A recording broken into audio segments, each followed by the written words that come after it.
लेकिन ऐसा इस ब्रह्मांड में कोई ऐसा व्यक्ति नहीं है जिसको अपने पूर्वजों के द्वारा और अपने पितरों के द्वारा कुछ भी न मिला हो। जीवितो वाक्य करणात् क्षया हे भूरि भोजनात् गया पिंड प्रदानेन त्रिभिः पुत्रस्य पुत्रता।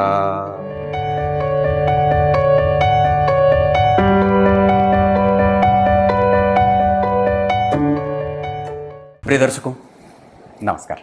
एक बार फिर से उपस्थित हूं आप सबके सामने रविवार के कार्यक्रम में।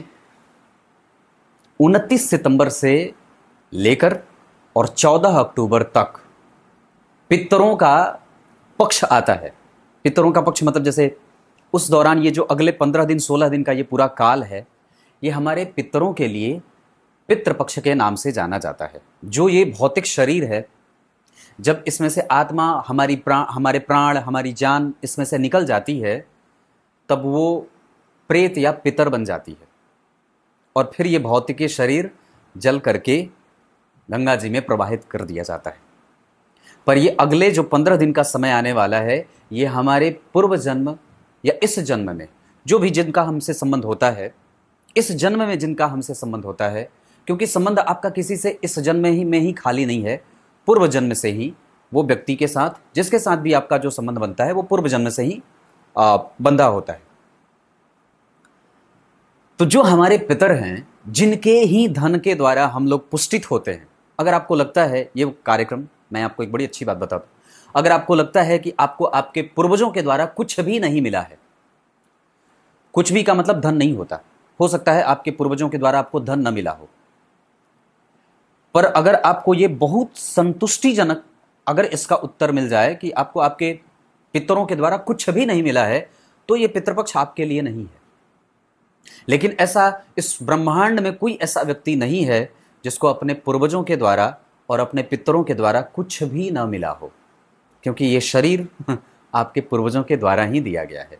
आपके पिता ने आपको ये शरीर दिया, मेरे पिता ने मुझे ये शरीर दिया है, मेरे पिता और माता के संयोग से मुझे ये शरीर प्राप्त हुआ है, आपको आपके पिता और माता के संयोग से ये शरीर मिला है, उनको उनका शरीर उनके पिता के माध्यम से और माता के माध्यम से मिला है।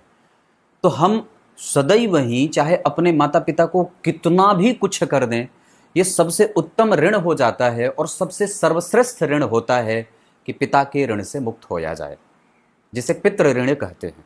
हम मनुष्यों के ऊपर 3 प्रकार के ऋण होते हैं, आप लोग जानते हैं, पितृ ऋण, देव ऋण और ऋषि ऋण, जिसमें से सर्वोत्तम ऋण और सबसे उच्च कोटि का जो ऋण होता है वो पितृ ऋण ही होता है, क्योंकि उनके ही प्रक्रम के बाद हमें हमारा शरीर मिलता है। तब जाकर के हम देवताओं का आवाहन करते हैं, देवताओं की आराधना पूजा करते हैं, और वो तब करते हैं जब हमें हमारे गुरु के द्वारा हमें शिक्षित किया जाता है। क्लियर है? अब आपको बड़ी गहरी बात बताऊं कि अगले 15 दिन तक, जो 29 सितंबर से लेकर के 14 अक्टूबर तक का ये पूरा काल है, ये पितरों का काल कहा जाता है। पार्वण श्राद्ध इसे कहते हैं। जो विशेष पूरे जो है वो पूरे श्रद्धा से जो काम किया जाता है उसे श्राद्ध कहा जाता है। और चूंकि इस पूरे काल में अगले जो 16 दिन का काल आने वाला है, ये पूरी श्रद्धा से आप अगर इस दौरान कोई मंत्र भी जपते हो तो इसे अपने पूर्वजों को समर्पित करिए, अपने पितरों को समर्पित करिए। अब ये पितर कोई आपका अपना कोई जरूरी नहीं है। आप इस दौरान अपने पितरों को ही ना दें जो आपको जानता हो, जिसको आप जानते हो अपने जीवन काल में, जिसको आपने देखा है, जिससे आपकी घनिष्ठता थी, जिसको आपने देखा वो अब नहीं रहा, उसके निमित्त भी वो आत्मा किसी की नहीं रहती, वो आत्मा सबकी है।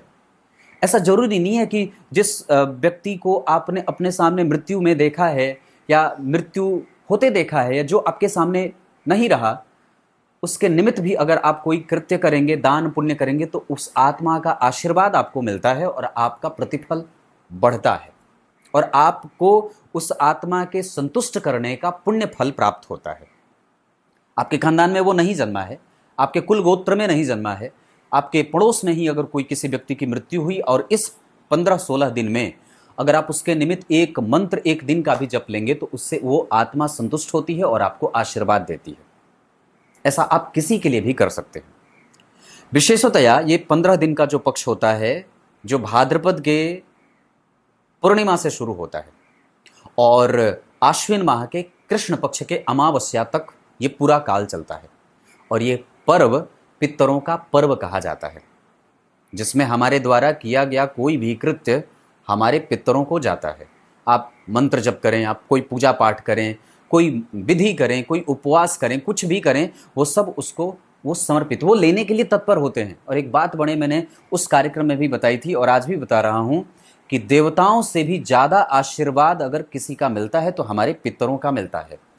आप अगर 108 बार किसी देवता का मंत्र जप रहे हैं ना, तो देवताओं को आने में हो सकता है विलंब हो जाए, देवताओं को आने में हो सकता है कि विलंब हो जाए, नारायण को आने में विलंब हो सकता है, पर पितर को आने में जरा देर नहीं लगता। वो तुरंत आ जाते हैं, वो तुरंत आ जाते हैं अपना हिस्सा लेने के लिए। और ये जो हमारी धरती है, उससे जो पितृलोक का जो संपर्क होता है वो बिल्कुल ऐसे हो जाता है, ऐसे ऐसे की आकृति बन जाती है।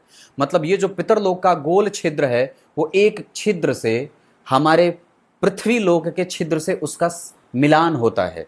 तो पितरों का जो रास्ता है वो भूमि पे जो लोग हैं, हम उनके जो पूर्वज, हम उनके जो वंशज हैं, हमारे पूर्वज और हम उनके वंशज का संबंध सीधा बन जाता है अगले 15 दिन तक। मतलब वो एक घड़े का मुंह ऊपर वाला और हमारे घड़े का मुंह ऊपर वाला, दोनों एक सीध में हो जाते हैं और उनका आगमन विभिन्न तीर्थ क्षेत्रों में हो जाता है। वो नदियों के किनारे विराजमान रहते हैं और आप जहाँ कहीं भी जाकर के नदी के किनारे उनके लिए कोई तर्पण आदि कर देते हैं, उनके लिए कोई दान पुण्य और कैसे कुछ काम कर देते हैं, वो तुरंत ही उन्हें मिल जाता है।